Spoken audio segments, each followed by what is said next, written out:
Ijoro ryakeye wari umunsi w'umuriro no guhererekanya ibisasu biremereye no kuvugisha ukuri mu burasirazuba bwo hagati. Ubundi bijya gutangira, Amerika yashyize mu bikorwa ingamba zo gukumira amato ajya cyangwa ava ku byambu bya Iran. Muri izo ngamba hari harimo ubwato bwari bugiye muri Iran burimo ubusa nta kintu kirimo. Ingabo za Amerika zirabuhagarika buganga guhagarara, buhita buraswa ku kanya. Ni igikorwa cyakiranywe umujinya na Iran. Iran yongera kunyanyagiza ibisasu mu karere kose, ariko bibanda ku birindiro by'ingabo z'abanyamerika muri ako gace. Umuriro w'ingabo zirinda impinduramatwara y'Isilamu muri Iran wageze muri Kuwait, Bahrain, Iraq ndetse na Oman.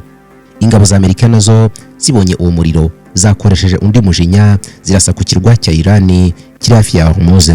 Aho naho hari ibirindiro n'ububiko bw'intwaro zikomeye ku ruhande rwa Iran. Iran irongera irarasa maze ihamya neza ko ubwato bukomeye bwa Leta Zunze Ubumwe za Amerika buri ku rwego rw'ibirindiro bireremba hejuru y'amazi.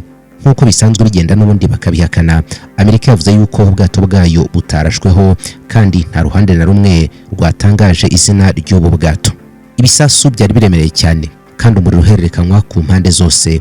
Dukurikije aho igitero cyabereye n'ubwoko bw'ubwato butavuzwe neza, hari bisa n'ibyegereye kuri byakomeje kuvugwa natwe twamenye, ariko mbere byari byabaye ibanga. Ubu bwato mu by'ukuri ni ubuhe? Intambara yabigiye kongera kubura? Amerika yarashweho ku buryo bungana gute? Iran kandi yakoresheje imbaraga zingana iki? Ikaze kuri Gentil Gedeon Official. Muri uko guhererekanya umuriro ukomeye cyane, Perezida w'inteko ishinga amategeko ya Iran Bwana Mohammad Bagheri Ghalibaf yavuze yuko ibisubizo bya Iran yatanze ku bitero by'abanyamerika n'ubutegetsi bwa Israeli ngo bigaragaza yuko igihe cyo kwibasira Iran kandi bikarangira gutyo gusa ngo cyarangiye. Mu butumwa yageneye abaturage ku isabukuru y'urupfu rw'uwashinze impinduramatwara y'Isilamu muri Iran, Ayatollah Ruhollah Khomeini. Aha niho Ghalibaf yavuze yuko intambara ya Iran na Amerika hamwe n'ubutegetsi bwa Israeli bigaragaza yuko igihe cyo gukanga Iran cyarangiye. Uyu muyobozi w'inteko ishinga amategeko ukoresha amagambo akakaye gutya niwe uyoboye itsinda rya Iran riri mu biganiro biri kubera i Washington bigamije guhagarika intambara. Ati mukuru wa Jamalan Imam Khomeini yahoraga ashimangira ubwigenge n'icyubahiro bya Iran, yafataga Amerika nka sekibi, satani mukuru ndetse n'umwanzi ukomeye cyane wa mbere w'abaturage ba Iran.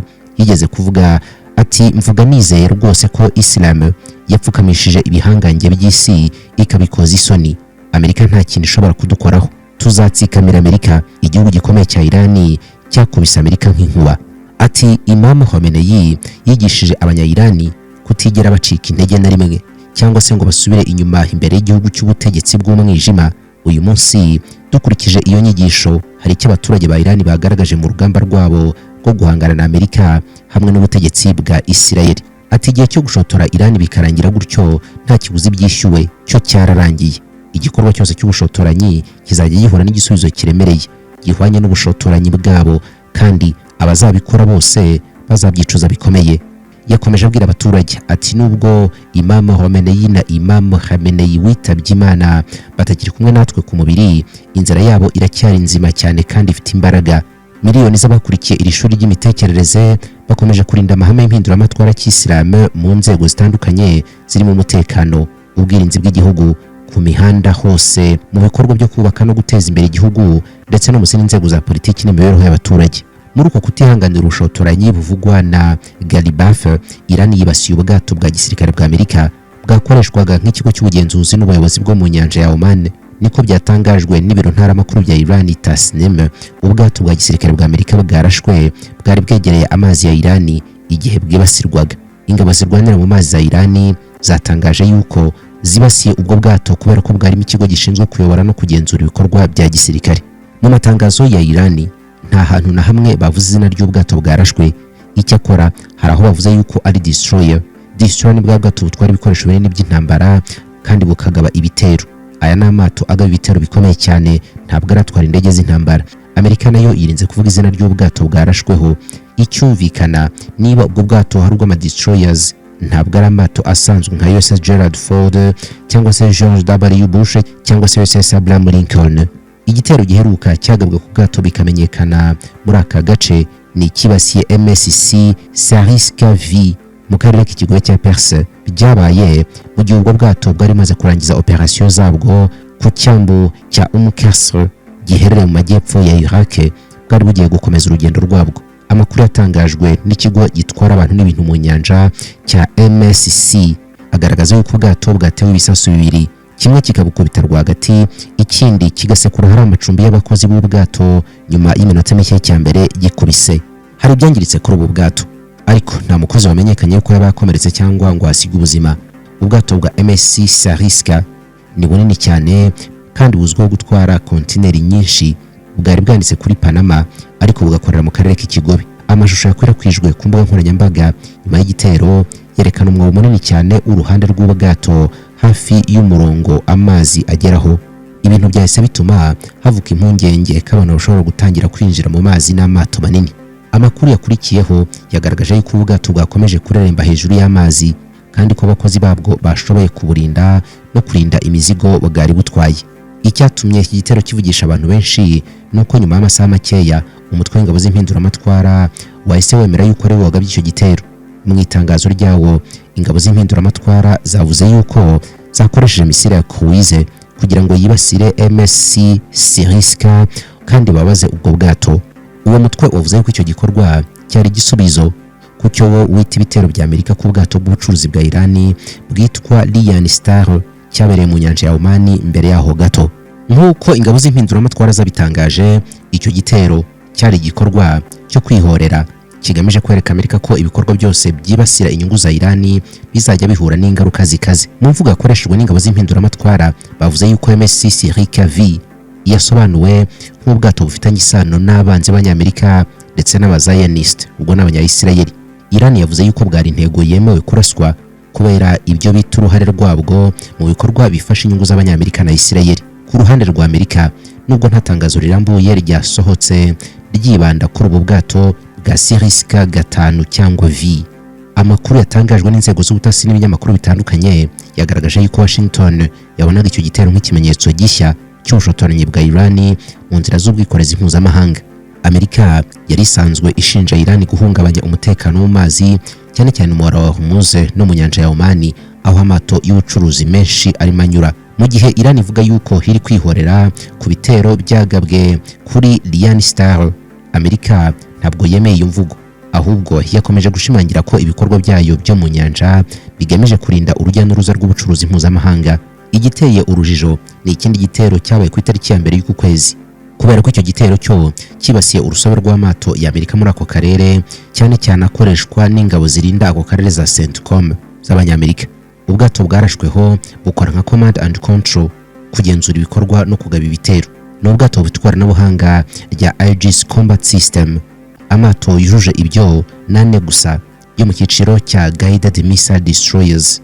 Aya ni USS Tristan ndetse na USS Rafale Peralta na USS Mason ndetse na USS John Finn niyo ajya korera mu mazi ya Oman. Ubundi ahuriye kuri Aegis Combat System, imwe muri systeme za gisirikare ziteye imbere kurusha izindi zisigaye mu rwego rwo kurinda amato y'intambara ndetse no kuyafasha kuyobora ibikorwa bya gisirikare byo mu mazi manini, mu kirere, rimwe na rimwe no ku butaka. Izi systeme n'aya mato byose byakozwe n'isosiyete ya Lockheed Martin ku bufatanye n'inzego z'amato y'Abanyamerika, ikaba yaratangiye gukoreshwa mu myaka y'1980. Uyu munsi niyo mutima w'ubwirinzi bw'amato menshi ya Amerika, arimo n'ay'ubwoko bwa DDG n'ay'ubwoko bwa Ticonderoga Class Cruiser, arimo n'ay'ubwoko bwa Ticonderoga Class Cruiser akunze kugaragara mu nyanja ya Oman, ikigo cya Persian ndetse no mu mwaro wa Hormuz. Iyo abantu bavuga yuko ubwato bwa Amerika bukora nka Command and Control Center, akenshi baba bavuga icyumba cyangwa se urusobe rw'ibikoresho by'ikoranabuhanga bishingiye kuri Aegis Combat System.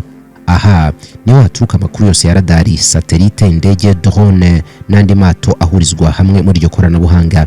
Mbere y'uko Aegis ibaho, buri gikoresho cyakoraga ukwacyo, bigatuma habaho gutinda mu gufata ibyemezo. Icyo Aegis ikora no gukusanya amakuru yose hishyize hamwe mu gihe cyanyacyo kandi agasesengurwa neza kandi vuba. Noneho iyi systeme ikanerekana aho umwanzi aherereye, umuvuduko agenderaho, icyerekezo cye n'urwego rw'ibyago ashobora guteza. Ikintu gikomeye cyane gitandukanya Aegis n'izindi systeme ni radari zayo. Izwi cyane ni spy radar, mu buryo bworoshye cyane ni nk'amaraso y'ubwato. Iyi radar ishobora gukurikirana icyarimwe ibihumbi n'ibihumbi biri mu kirere cyangwa mu nyanja. ishobora kandi kubona misile zirimo kuza, indege z'intambara, drone cyangwa se amato n'ibindi bikoresho biri kure. Mu bihe by'intambara amasegonda make cyane gusa ashobora gutandukanya ubuzima n'urupfu by'ubwato. Niyo mpamvu IGC yubatswe ku buryo ishobora kwakira amakuru, kuyasesengura no gutanga ibisubizo mu kanya gato cyane. Ubu bwato rero nibwo Iran yarashaho mu by'ukuri. Mu gihe misile y'umwanzi itangiye kuza yerekeza ku bwato bw'abanyamerika, iyi system ya IGC igira ubushobozi buhambaye bwo kuyibona hakiri kare. Iyo system itibara ahantu misile izanyura, igiye izagerera ku ntego n'uburyo bwiza bwo kuyihagarika. Nyuma yaho rero iyi system ishobora no gutegeka ko haraswa misile zo kuyikumira zigaturuka muri vertical launch system, aricyo gikoresho kiba kibitse kandi kigatangiza misile nyinshi icyarimwe. Mu bihe byinshi ibi bintu byose bishobora gukorwa n'ikoranabuhanga ubwaryo mbere y'uko umuyobozi mukuru afata n'icyemezo cya nyuma. Mu karere k'ikigobe cya Persia no mu nyanja ya Oman, Aegis Combat System ifite akamaro gakomeye cyane kubera yuko aka karere karangwamo na misile balistike nyinshi, misile zo ku nyanja, drone ndetse n'ubwato buto bwihuta cyane bushobora kugaba ibitero bitunguranye. Nk'urugero, Iran ifite ububiko bw'intwaro bunini bwa misile zitandukanye ndetse n'indege z'amadrone kandi zinyaruka. Kubera iyo mpamvu rero amato ya Amerika cyane ubwirinzi buhambaye ahora yiringiye system ya IGC kugira ngo abone ibishobora kwitera hakiri kare kandi afata icyemezo cyo kubikumira, naho ubundi amato y'Abanyamerika yahashirira. Ni muri urwo rwego amato menshi y'Abanyamerika ari hafi ya Oman agomba kuba akora nka command and control. Ntabwo aba yitwaje intwaro gusa, ahubwo aba n'ibigo byimukanwa byo kuyobora ibikorwa bya gisirikare byo mu kirere cyangwa se no mu nyanja, ariko no mu karere muri rusange. Abayobozi ba gisirikare bashobora gukurikirana ibikorwa bibera mu metero amagana cyangwa se ibihumbi kure cyane y'aho ubwato buri. Irani nayo ibigomba gukora ibishoboka byose kugira ngo yangize aya mato, nubwo kubigeraho bikunda kwigora cyane. Nk'uyu munsi ntabwo Amerika yavuze yuko ubwato bwangiritse, ubanza ari kwibeshya. Igitero cya Irani cyarashwe mu bwato bwo muri iki cyiciro nk'uko byemejwe na Tasnim News. Muri ayo mato ane twavuze yujuje ibisabwa, atatu muri ayo yagabweho ibitero na Irani mu matariki atandukanye, byose mu kwezi kwa gatanu. Icyo gihe arimo atambuka muri Hormuz.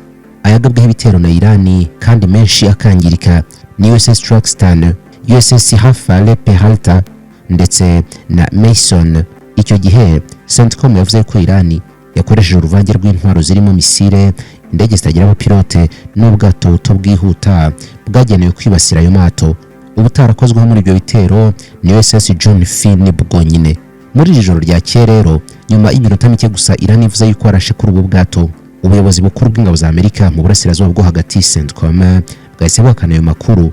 Mu itangazo ryashyizwe ku rubuga rwa X, CENTCOM yagize iti Irani irimo irabeshya, ibikoresho bya gisirikare bya Amerika biri mu nyanja bikomeje gukora neza, kugenda ndetse no gukora ibikorwa byayo mu mutekano nta nkomyi ihari. Uko kongera kuzamura umwuka mubi kwabaye nyuma y'umunsi umwe Irani igabye igitero kuri Kuwait.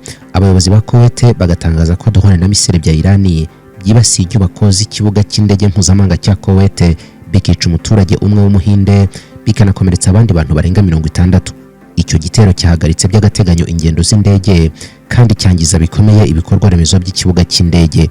Umutwe w'ingabo z'impinduramatwara wo muri Irani wahakanye yuko ari wangije inyubako z'ikibuga cy'indege. Umuvugizi wawo yavuze yuko ibyangiritse byatewe n'ikibazo cya tekinike muri system y'ubwirinzi bwa misile za Patriot yakozwe na Leta Zunze Ubumwe za Amerika aho kuba igitero cya Irani. Ibyo bisobanuro byahise byamaganwa na Washington. CENTCOM iti Irani yibasiye nkana ikibuga cy'indege cy'abasivili ikoresheje drone mu gitero cyateguwe neza kandi kidafite impamvu n'imwe. Uko ibintu bigaragara ariko imirwano mu karere irakomeje kandi iragenda ifata umurego, nubwo hari ibiganiro bya diplomasi bigamije kurinda gahenge gasa na koroshye kari kugerwaho katangiye mu kwezi kwa kane mu ntangiriro, cyakora karimo kararengwaho cyane. Kuwa kabiri ibitangazamakuru bya Irani byari byatangaje yuko habaye igitero kibasiye icyicaro cy'ingabo z'Abanyamerika zirwanira mu mazi cya Fifth Fleet kiri muri Bahrain no mu kigo cy'ingabo zirwanira mu kirere cy'Abanyamerika kimwe n'ubwato bwiswe Panaya.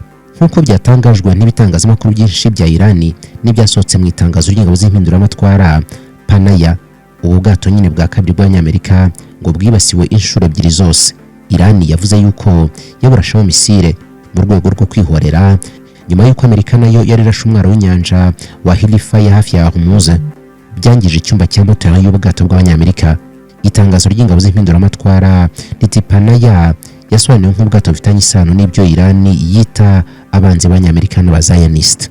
Uko kongera kubura imirwano kwabaye mu gihe Washington na Tehran bakomeje gushakisha uburyo bwo kugera ku masezerano ashobora kurangiza amakimbirane burundu. Minisitiri w'ububanyi n'amahanga wa Iran Abbas Araghchi yavuze ko ibiganiro bitari bupfe burundu, gusa yemera yuko nta ntambwe ifatika iragerwaho. Tehran ikomeje gutsimbarara ku cyifuzo cy'uko amasezerano ayo ariyo yose agomba gukemura ikibazo cy'imirwano muri Libani, aho amakimbirane hagati ya Israel na Hezbollah agikomeje. Perezida wa Amerika Donald Trump yakomeje kuvuga yuko intego y'inyamukuru ari ukubuza Iran gutunga intwaro za nucleaire. Ku ruhande rwa Iran, icyo gihugu kirashaka koroherezwa ibihano by'ubukungu, kubona amafaranga ava muri peteroli yayo yafunzwe, ndetse no kugabanyirizwa inzitizi ku bucuruzi bwoherezwa hanze. Muri Kongere ya Amerika naho ibintu ntabwo byoroshye.